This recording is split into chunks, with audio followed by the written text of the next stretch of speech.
Welcome to The Newsworthy. All the day's news in less than 10 minutes. Fast, fair, fun, and on the go.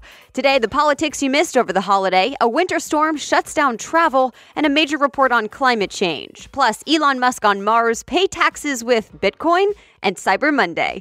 Those stories and more in less than 10 minutes. I'm Erica Mandy. Today is Monday, November 26th. You ready? Let's do this. Hundreds of flights for today are canceled because of a winter storm from the Midwest to the Northeast. Already yesterday, which is one of the busiest travel days of the year, more than 1,000 flights were canceled, and USA Today reports many more were delayed. CBS News says most were set to go through Chicago or Kansas City. Both hit the hardest by the storm.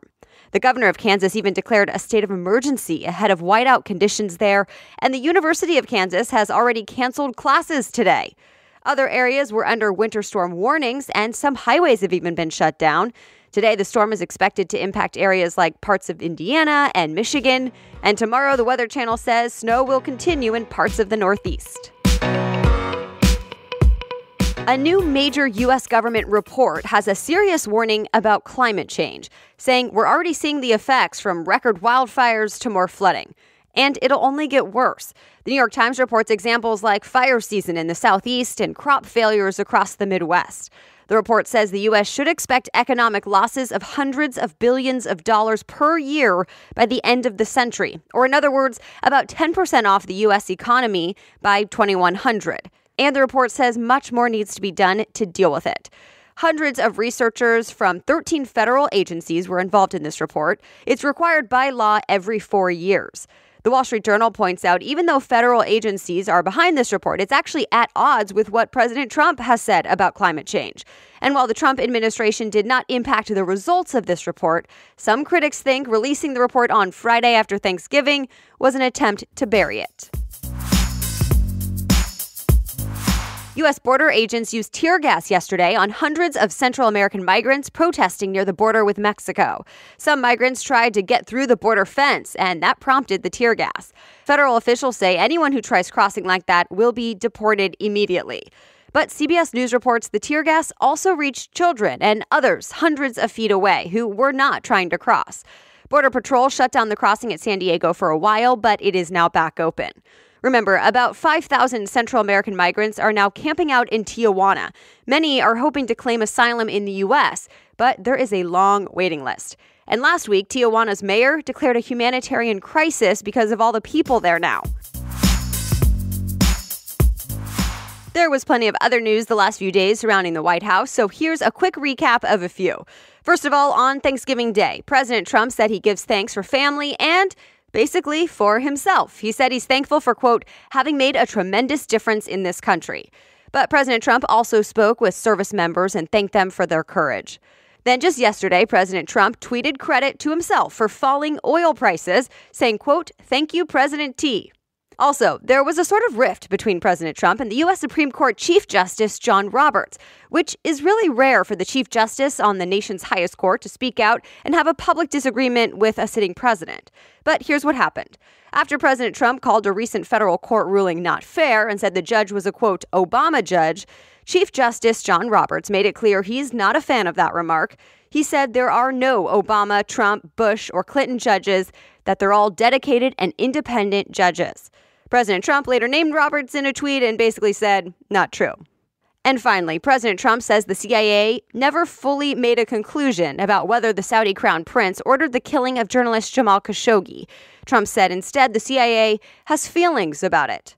Remember, reports in the Washington Post and New York Times said, yes, the CIA has concluded, based on evidence, that the crown prince ordered it. Well, now Fox News reports even some Republican lawmakers are split about this. Some say Trump is wrong, and they're looking to Congress to take action against Saudi Arabia. One even called the White House Saudi Arabia's public relations firm. And some Democrats are accusing the president of flat-out lying. But President Trump says the crown prince strongly denies it, and he says hurting ties with Saudi Arabia and canceling an arms deal in the works could cost thousands of American jobs. Today is the day NASA will try to land the InSight probe on Mars, the most critical part of a mission that started back in May. Since then, the Mars InSight lander has traveled millions of miles to reach Mars. And at 3 p.m. Eastern Time today, the world will be watching to see if it's ultimately a success. The landing is the riskiest part. In fact, CNET reports the whole thing will be live streamed in New York City's Times Square on that 7-story curved screen. But you can also watch online from anywhere. I'll have a link to the live stream in today's show notes. Oh, and speaking of Mars, Elon Musk told Axios on HBO that there's a 70% chance Elon Musk, will live to ride on one of SpaceX rockets to Mars. Some experts say, yeah, right, wishful thinking, but Musk is convinced a flight is possible as soon as 7 years from now. The possible price tag for a ticket to Mars, according to Musk, $200,000. Okay, a quick break now because today's sponsor keeps today's episode free to you, and we have a new one, Care of.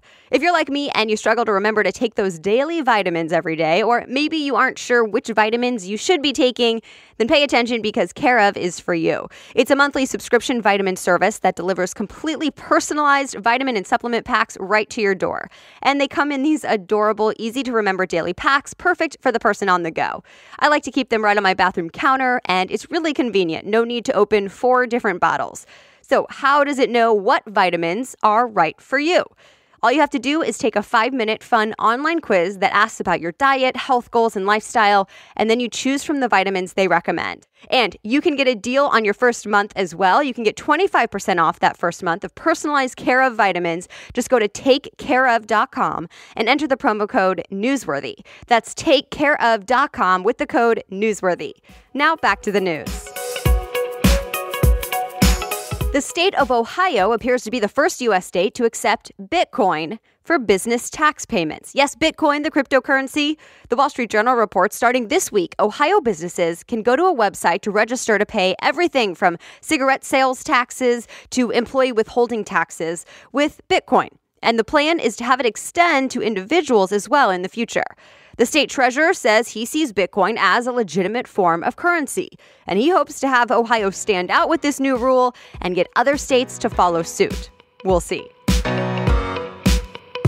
It is Cyber Monday, the day known for discounts online. And ABC News reports it's expected to be the biggest online shopping day in U.S. history. 75 million Americans are expected to spend $7.7 billion, which is up nearly 18% from last year. But really, the AP points out it's all sort of blending together as one big holiday shopping event that lasts days since more people are shopping online. In fact, Adobe Digital Insights found online purchases back on Black Friday were up nearly 24% from last year. And it was the first day in history to see more than $2 billion in sales from smartphones alone. But ShopperTrack did find in-store traffic was down a bit from last year, down 1.7%. Disney's animated sequel, Ralph Breaks the Internet, won the 5-day holiday weekend at the box office. Variety reports the movie brought in $84.6 million. That's the second best Thanksgiving debut ever. And in second place among the holiday movies this year, another sequel, Creed 2. But going back to Disney movies for just a moment, we've now seen the first ever trailer for the remake of the 90s classic, The Lion King. Disney released the teaser on Thanksgiving Day. The Lion King remake is scheduled to come out on July 19th, 2019. Prince Harry and Meghan Markle are not only expecting their first child, now they've announced they're moving. The royal couple is moving out of Kensington Palace and into Windsor Castle's Frogmore Cottage. People reports their new home is a 10-bedroom cottage, and they also got married in Windsor, which is about 30 miles west of London. And that's it for today. Thank you so much for listening. If you want to read more about the stories mentioned in this episode, I list all the sources with links for you in today's show notes. Just go to thenewsworthy.com, click episodes, and find today's date. The Newsworthy is ready for you every weekday by 4 in the morning, so I'll be back with more news tomorrow. Have a great day.